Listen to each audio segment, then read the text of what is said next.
欢迎来到阿里厨房。今天怎么来做豉汁凉瓜丝炒牛河？需要腌制的牛肉肯定是要先处理的。有句话叫横牛顺于斜切猪，牛肉切片要顺着纹路横切，这样可以降低它的咀嚼难度。腌牛肉的方法很多，最终的目的就是让牛肉有味道，而且够滑嫩，还要口感爽弹。可能你听过一些老前辈说腌牛肉最忌放盐，你认为这种说法靠谱吗？其实我是不太认同的，受篇幅所限，就不在这里详细说了。要是有朋友想听听我对牛肉腌制的看法，可以在评论区留言。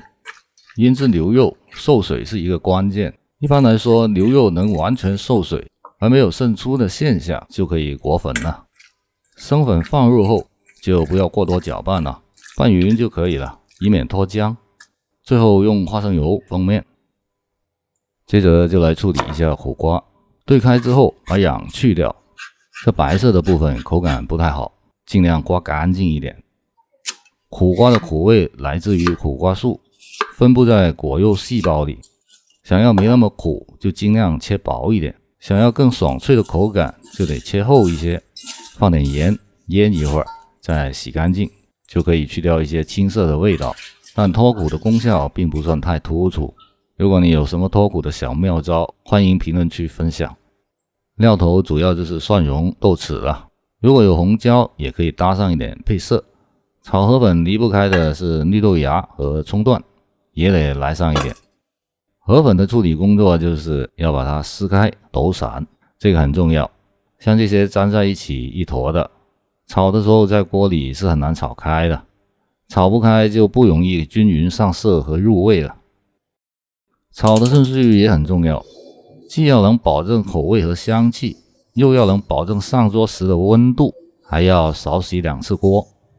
锅热了之后，进去少量的油润一下，牛肉进锅，用先煎后炒的方式把牛肉煎香炒熟，期间要保持大火，维持住锅里的温度，温度不够就会出水，只有足够高的温度才能让裹在牛肉表面上的淀粉尽快的糊化，锁住汁水，不用太久了，有个5、6成就可以出锅了。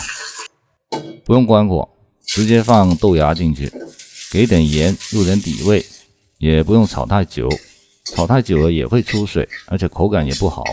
略微断生还带点硬邦的时候，就可以先铲出来了，然后加点开水进去，苦瓜进去，给点糖，略煮一会儿，去掉一些青涩的味道。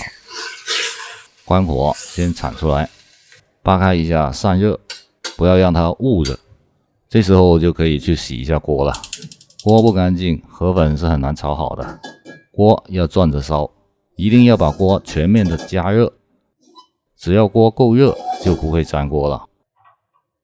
油不要放太多，有喷涂就用喷涂，喷几下就足够了。粉下去之后，用筷子略微摊开一下，把一面煎香了。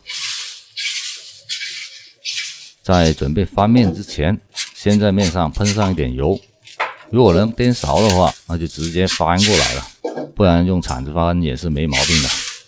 同样的，把另一面也煎一下，葱白就可以放进去了。在家里没必要用这种颠锅的方式来炒粉。第一，把锅颠起来了，就意味着要远离火源，以家庭炉灶的火力，锅的温度不升反降。第二，很容易伤到手腕，日子长了还可能会出现左大右小的鸳鸯臂。腱鞘炎也是很多厨师的职业病之一。第三，也是最重要的，没有人帮我擦灶台啊。粉热起来了，就可以让它入味上色了。用筷子少量多次的往里加生抽，快速炒匀，炒出香气。最后放入豆芽和葱段，翻匀。如果你很想颠锅，那就2只手一起上，这时候锅的温度已经上来了，食材也被加热了，颠上2下子过瘾也是没有问题的。好了，先出锅，这个粉底就炒好了。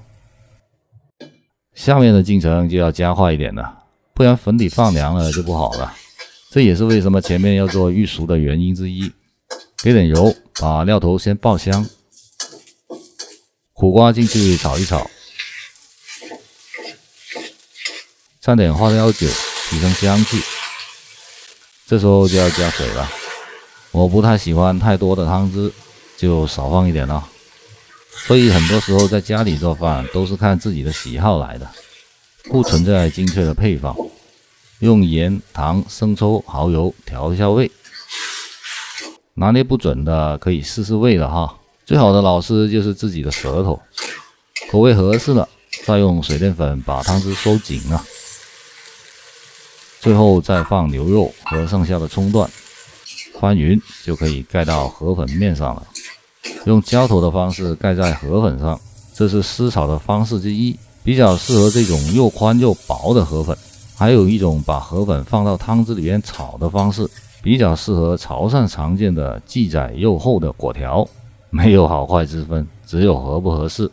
湿炒比干炒更润，更适合家常生活。牛肉可以换成别的肉类，苦瓜可以换成其他的瓜菜，河粉可以改成米粉、面条之类的，又或者把炒的改成蒸的，彻底解决热气的问题。牛肉要滑嫩爽弹，苦瓜要爽脆回甘，河粉要弹牙爽口，这一口就能让人停不下来了。我是阿里，谢谢您的观看，咱们下期再见。